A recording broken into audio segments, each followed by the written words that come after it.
guys, I'm here at the Sitzmark Bar and Grill in Alyeska, Girdwood, Alaska, and I'm about to do the Northwest Sausage Challenge, which is a 22-inch sausage in a bun with chili and cheddar cheese, onions, and sauerkraut. Basically the works, plus a pound of fries. So yeah, I'm getting excited, getting hungry. Just did a big day of skiing on the mountain, and it was really fun. And so we're ready to go.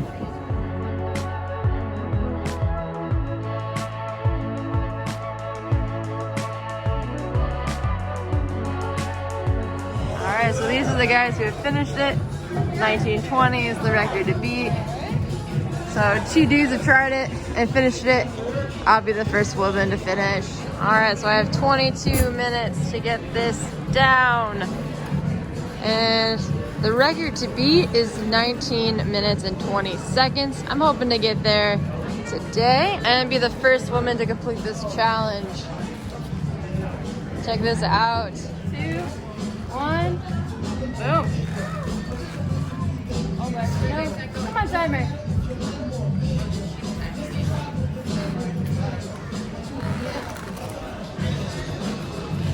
Hey guys, what is up? Thank you for joining me on this sausage challenge.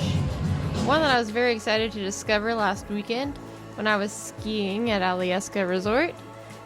And yeah, so I decided to prep and come back the next weekend. As you can see, there is absolutely no elegant way to eat a 22-inch sausage, so this is it. About halfway in 50 seconds.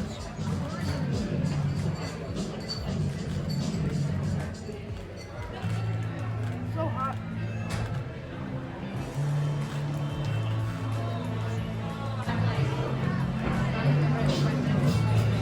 I don't know if you can see the steam coming off of this bad boy, but it was hot.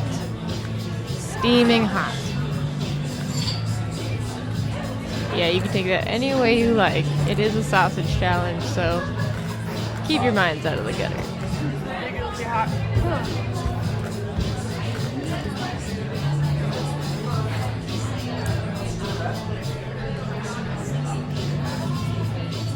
Making some pretty good time here on the sausage. This part went about as according to plan as could be, except for I did not anticipate eating this very, very, very hot sausage. Where's the normal hot dog? Oh, I'm so funny.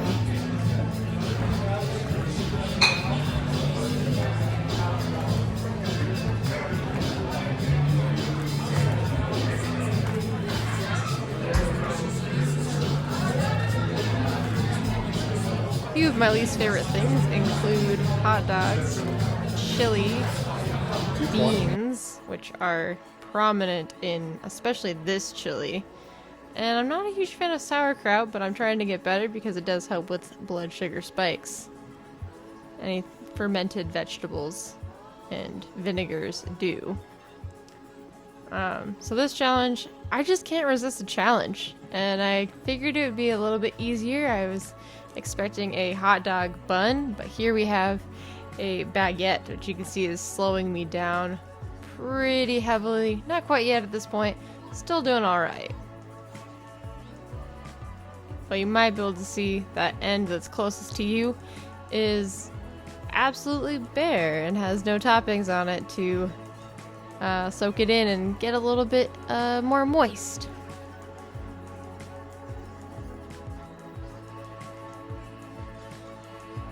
The roof of my mouth is still recovering from this challenge. Everything on it was very rough, very crusty, if you will. Crusty bread, crusty fries. So I'm thinking of a lot of different strategies to do next time. But breaking up the bread was really helpful here. And I was adding some ketchup here just to try and give it some moisture. Some sort of sauce to help get that down. Try and get that soaking in a little bit as I go on the other juicier parts.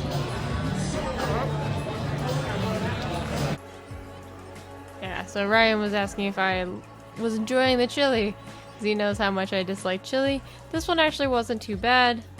The flavors were all fine. The beans were a weird texture in it. However, it's to be expected, it's chili. So, I just got over it. I was eating as fast as I could. And you'll notice I'm not doing much talking. Go for the nice part, and then use that other chili on the sauerkraut side. Yeah, I wasn't doing much talking during this video because my goal was to shut up and eat with a short time limit of 22 minutes and a massive tray of food. That's really the only strategy that works. And here I was trying to kind of pile more of that chili and wet ingredients, wet toppings, onto the drier parts of the bun. And I'm wiggling around trying to settle all the food down into my stomach. But you can see I'm starting to slow down here a little bit. 7:30. Halfway done with the baguette. Over halfway done with the baguette. Ryan was doing a lot of coaching on this one, trying to keep my mind good and keep me focused on the challenge and pumped, psyched, and ready to go. Another thing that helped to get me kind of more pumped and psyched was this restaurant was playing 90s jams. They had the 90s jams flowing the whole time we were there, which is my music. It's what I like to listen to. And there was lots of support and encouragement from pretty much everybody involved. Lots of other customers in the building, and the waitress was awesome.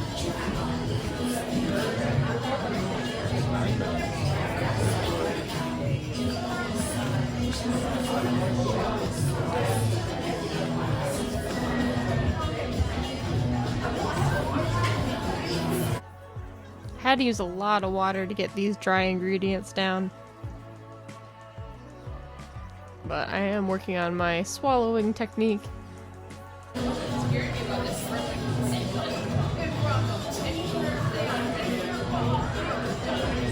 after this one or after the baguette, it's going to look like a cider. Here you can see I was trying to elongate my neck and open up my esophagus so that food could kind of slide down in there a little bit better. As an amateur eater, I have a lot to learn, and I'm definitely getting smarter and faster about how I approach these, but as you can see, I have a lot of learning to do, and just trying to manage the food and manage the time a lot better.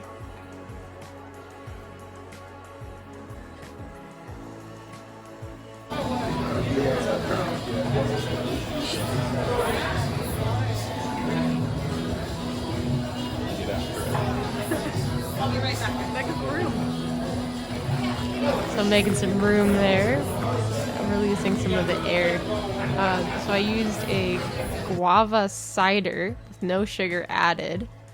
That was delicious, and it also kind of helped with all the carbonation to get some of the gases out of there. I know. There's marinara over there too if you want it. And here was about the time I was expecting to be done.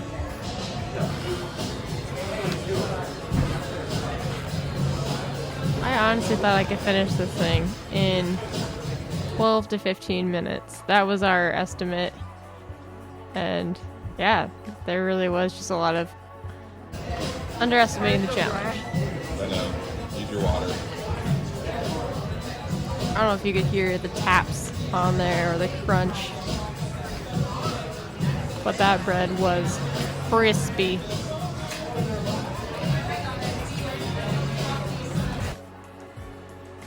So I was just working on it, chipmunking the whole way through, kind of wiggling around, getting all of it in my stomach. Really just trying to prep for those fries and get out of there, get done, finish it up.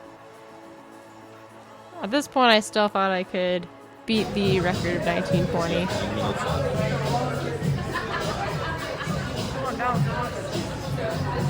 But you can see it was really slowing me down.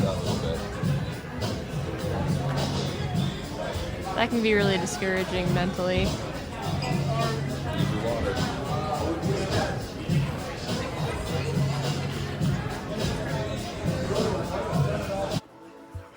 I wasn't even absolutely certain that that part of the bun could be eaten. It was so hard.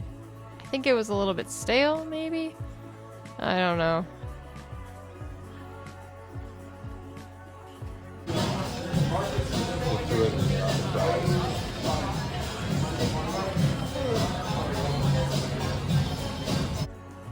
I don't agree with dipping as a strategy, but possibly this bread could have used something to dip into. Even water at that point. It was not good.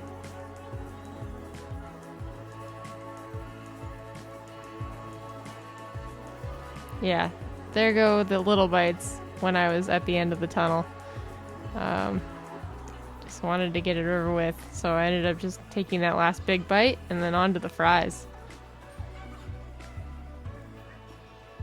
But here we're trying to make up lots and lots of time. So trying to go quickly, but those fries are dry, and the bread was dry, and everything was dry. It felt like a food desert.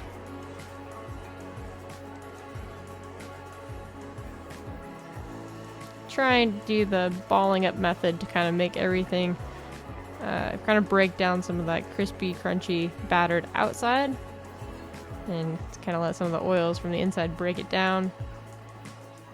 Mash it up so there's less chewing to do.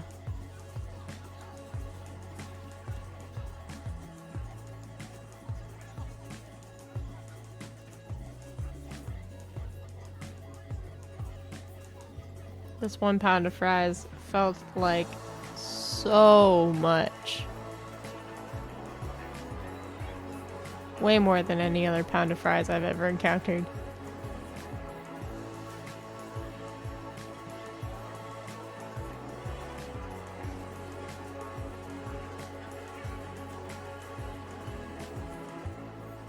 Tried a few different fry techniques here. Tried the stacks, I've tried balling. I even ended up just eating one at a time for a little while, or 2 or 3 at a time. The chipmunk bites in there. There you go.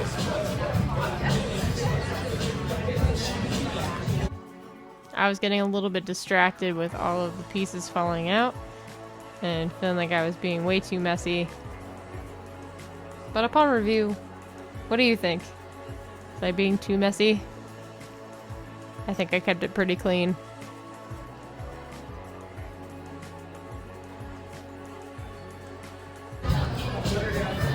You can do it, brother. You can do it. Put them in the water. Lump them together and put them in the water. Yeah, this guy kept saying, ball them up, dip them in the water. But I really didn't want to gag and throw up, so I didn't do that. I'm gonna be a non-dipping purist, I believe. I mean, it's still early in my career, I could convert, but I think that's just gross. And I really enjoy food.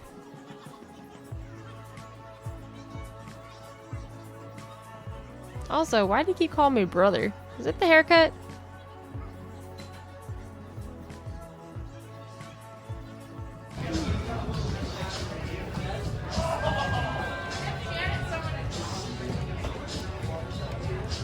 There's the head shake. There's the moment I realized this is not gonna happen today.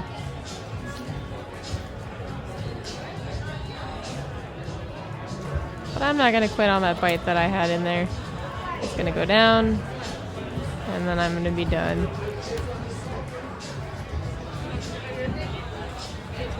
It's good to know your limits. You can quit. It's hard not to feel defeated in that moment, and I definitely struggled a lot.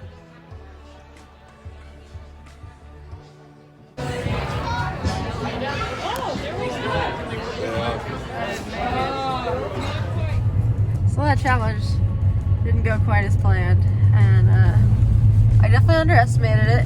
The bread was very crunchy and dry. I expected more of like a moist hoagie roll kind of thing, and went into it.